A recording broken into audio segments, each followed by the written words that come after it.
Well, I recently started my 7th year as a full-time nomad. I hit left out for full-time van life, vehicle life from Wyoming in December of 2015, and my first stop was in the desert. It was cold, so I was boogieing to get down to some warmer weather. I have a photo here from my first stop in Ehrenberg on December 30th, 2015. The rest, as they say, is history.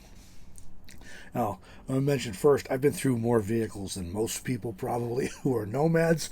I started out in a Toyota Camry, a sedan, not ideal, but it was what I had, and I wanted to get on the road. So that's what I started with. I then had a cargo trailer for a while. Then I got into a minivan for little better than a year, Chrysler Town and Country. And I was traveled for a while in a 4350, you all know as fancy free, with Deborah, and then had the Toyota Echo that was part-time. It was a part daily driver to save fuel in the van and stuff, but also part-time camper when I was traveling around. Went from that to a E150 high-top van, and then to the E350 van that again you know is fancy free, and then most recently last summer 2021 I bought an Aerolite travel trailer that I tow with the van. I still have the van, it's able to tow the trailer, and I have the advantage of the van being available as a camper for shorter trips. So I haven't done that a ton. I expect to do it more this year. So that's kind of my history of vehicles. So that's 1, 2, 3, 4, 5, 6, 7, 8 vehicles in 6 years. I think that's a little higher than most people do, but that's my situation. But the point there is you can start with what you have if you want to do this or if you need to do this, and then you can upgrade as you go along. So now a few reflections from my 6 years on the road full time, going in 7th year now. Van life and RV life is still a niche lifestyle, but it has become much more mainstream over those 6 or 7 years. But it's definitely niche still. Part of that's due to the exposure on things, places like YouTube and Instagram and whatnot. A lot more people are familiar with it because of social media.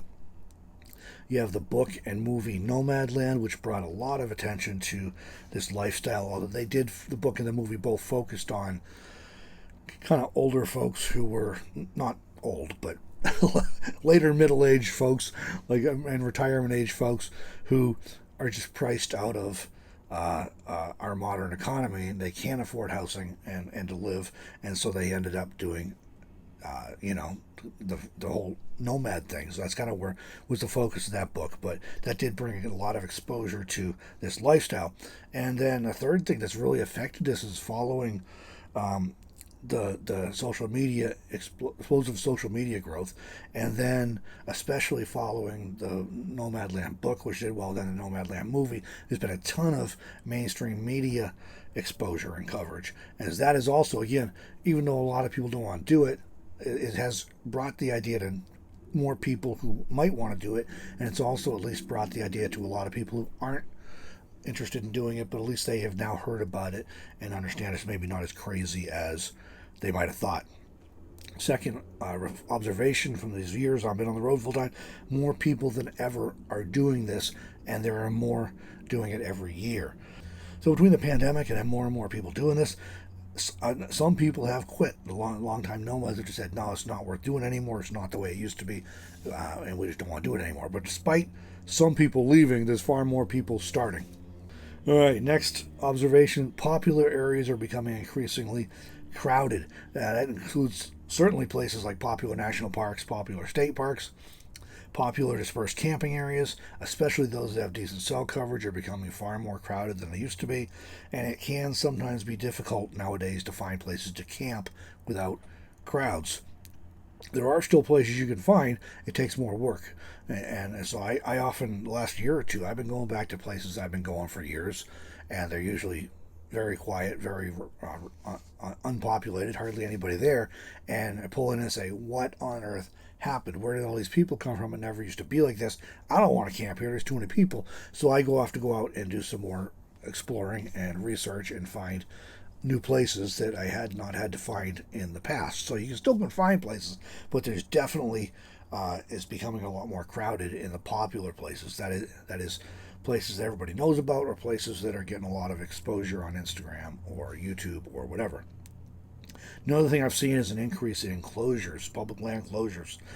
This is usually due to either overuse, like I was mentioning, it just gets so crowded, the land's getting beat up, and so they shut it down for a period of time, and or abuse of the land. There's a lot of people, a lot more people. I don't know if the percentages have changed, but you got a lot more people coming out, and a certain percentage of those people are just trashing and vandalizing public lands, and that results in closures.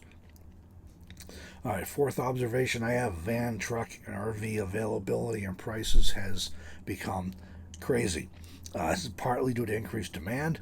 Used to be, like when I was getting on the road, you could find old full-size vans quite reasonable prices. Then they started getting harder and harder to find. And then with the pandemic, which was the second part of this, you can't find full-size vans. You can't find RVs. And if you do, you're going to be paying way too much money compared to what they would normally be worth. And this is making it really difficult on a lot of people who are wanting to get out on the road or who need to get out on the road. They just can't afford housing, for example, any longer. And it's really difficult to find a decent van or truck or RV. And if you can find one, it's going to be very expensive, and it's also going to be sold like just about instantly. It's not uncommon for these vehicles to sell the same day they get listed. So if you are interested in something, you got to have your cash on hand, and you got to be ready to buy as soon as it comes on the market, because it's going to be gone really fast. And a fifth observation from my years on the road: there are more digital nomads and remote workers than ever before.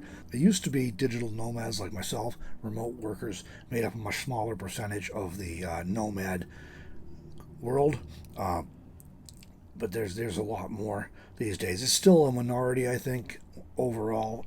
My experience is that the vast majority of people who are doing this are somewhat older, and at least, like, again, late middle age and older.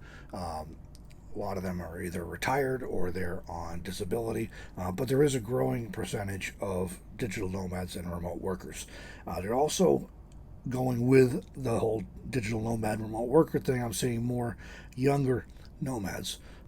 Again, not like massive percentage compared to the overall demographics, but I am seeing more younger nomads over the years, especially again the last 2 or 3 years, as digital and online work is becoming more common.